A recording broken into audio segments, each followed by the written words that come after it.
Shake here. Welcome back to God, the show where we discuss everything in the world of football from the past week. Now, if you haven't done so already, if you're new to this channel, make sure you subscribe down below. Make sure you hit that bell so you don't miss any of the videos. This was a super exciting week, and I know you can already tell by the title of this video. So without further ado, let's get right into this. So first off, the transfer window ended, and the big transfer of the week was, of course, Thibaut Courtois, who left Chelsea and went to Real Madrid. There were rumors for a while that Courtois wanted to leave Chelsea, but there were also rumors about Hazard and Willian, but Courtois actually came out and said that he wanted to leave and he wanted to go to Madrid after the World Cup. And it kind of took a while. Seems like Chelsea were delaying it a little bit, and Courtois ended up not going to training 2 consecutive times. And finally, 2 days before the transfer window closed, he actually made the transfer and went over to Madrid. And it kind of bugged me because Madrid really doesn't need another keeper. Keylor Navas is one of the greatest keepers of the world, and he's doing just fine. He's so used to being on the team, and he's put in so much work for Real. I don't know why they would try to bring in another keeper to kind of compete with him. It's just not cool. They have like 3 other goalkeepers in reserves. It just doesn't make sense to me. And speaking of transfer, Tottenham ended up not signing any players this whole transfer window, and it's bugging people why they wouldn't want to add on and solidify that team. But it seems like they're confident in themselves, and they think that with what they have, they can have a successful Premier League run and maybe even win the title. Speaking of which, the Premier League has started. Finally, after waiting for so long, the Premier League is back. Football is back. And in match day 1, Tottenham is already proving that maybe they're all right without new signings. They beat Newcastle 2-1. And other standout games from match day 1, United beat Leicester 2-1. First goal was a penalty by Pogba. I have to say, one of the slowest run-ups to a penalty I've ever seen in my life. World Cup winner, captain of Manchester United, trots up slowly, right-footed. I don't know why he does that. I've seen him do this before, but not in an actual game. I've seen like replays of it, so I used to think it was just video tweaking, and they made it so that he would look like he's running up very slowly, but it actually, like, he actually does this, and it's so weird. And I can see how it can piss off a keeper and just throw them off when he's just running up and bang, bangs it in, and he made it. And Luke Shaw followed up with another goal, and United won their first game. Off to a good start, but as we've seen in previous seasons, that doesn't really mean anything. Until like a month or 2 into the season, you can't really tell how a team season is gonna go. Sometimes, you know, you have to give it a little bit more time. Also, Chelsea, who everybody expects to suck this season after the whole Conte fiasco last year, actually started off pretty well. They beat Huddersfield 3-0. First goal by N'Golo Kante, second by Jorginho, and Pedro capped it off in the 80th minute to win it for Chelsea. And then we move on to the 2 biggest games of this weekend. First off, we have Liverpool against West Ham. Now this game, Liverpool came to play. Liverpool came to play. And of course, who else to start it off for them? Who else? Tell me. Who else? Mo Salah. And then Mane went on to score 2 goals on his own. And then Daniel Sturridge comes back from loan. Minute later, after he steps on the scores.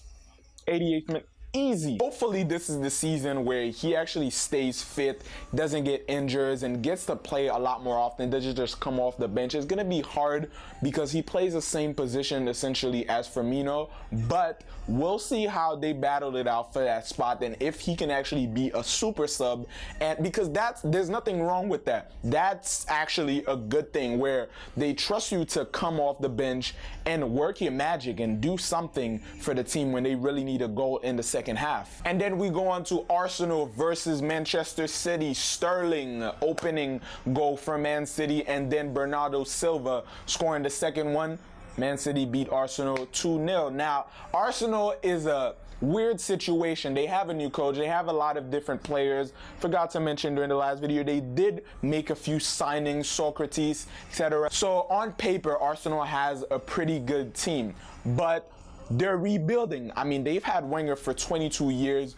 Fans, don't expect Arsenal to just try and compete for the title off the bat. Rebuilding, setting up a new structure for the future. Maybe Unai Emery is going to be here for a while, maybe not, but they're rebuilding, starting a new legacy. It's a transitional phase for Arsenal right now, so don't expect too much from them already. And Man City just won the league last season, and with a coach like Pep, like, he sets up for seasons in the future. Like, he doesn't just come off and say, okay, I'm gonna just try to win for one season and that's it. So that team is still so good. I mean, when you can have Gabriel Jesus and Sané on the bench, you really know that your attacking force, the depth in the forwards, is crazy. With all that being said, this is definitely going to be a special Premier League season. It's going to be interesting. I don't expect it to be a blowout like last season. Hopefully it comes down to the wire.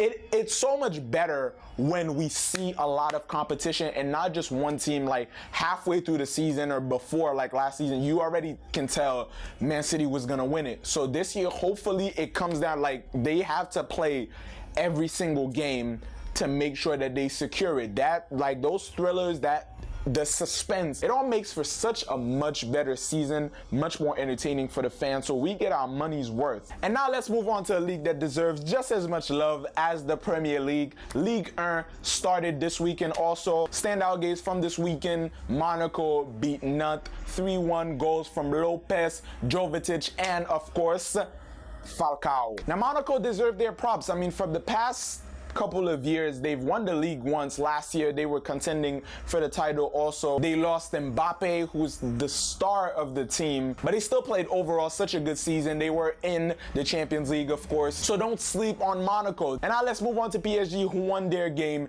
3-0 against Cayenne. First goal for PSG by the one and only, the superstar, the Brazilian Prince Neymar.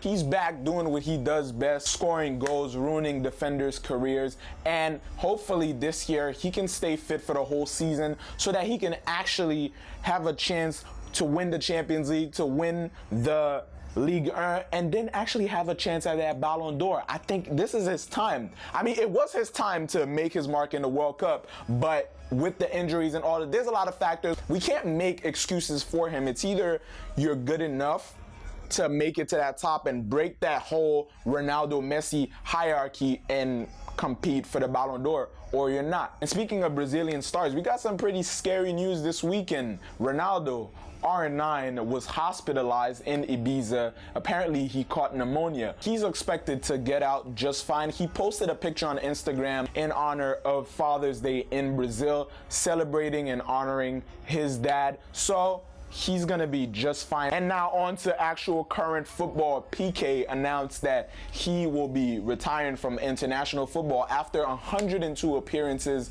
and 7 goals for the Spanish national team. He called up Luis Enrique and told him that what he's been thinking for a while is that he doesn't really want to play for the national teams anymore and he wants to focus on Barcelona. Sergio Ramos said that even when he has gray hair, he wants to play for Spain and try to win another World Cup. And who can blame him? But Piqué throws in the towel, wants to focus on a club career, and he's had an unbelievable one. Now he's focusing on this upcoming La Liga season with Barcelona and also trying to get back on top in the Champions League. And for the 3rd consecutive year, Bayern Munich are the DFL Super Cup winners in Germany. And they're not the only team who are playing the Super Cup in their league. Sevilla against Barcelona playing the Supercopa de España. And like they do best, Barcelona came away with the win, just like that. But as I said, guys, I'm so excited that football is actually back. Next week, La Liga, Bundesliga, Serie A, all these leagues are coming up, and I am so excited. So guys, stay tuned for next week's show, which actually won't be filmed here. I'm gonna be in Los Angeles. But with that being said, thank you guys so much for watching. If you enjoyed this video, make sure you drop a like for your boy, subscribe to the channel. But if you didn't, drop a dislike button. Make sure you let me know why in the comments below. Check out the music, check out the social media in the description, and I'll see you guys next time on God. Peace. On m'a dit petit pour briller, faut pas trop suivre les autres. Je sais plus où aller, je suis dans le bloc. Ils ont rodave ma piole, j'ai dû acheter un Glock.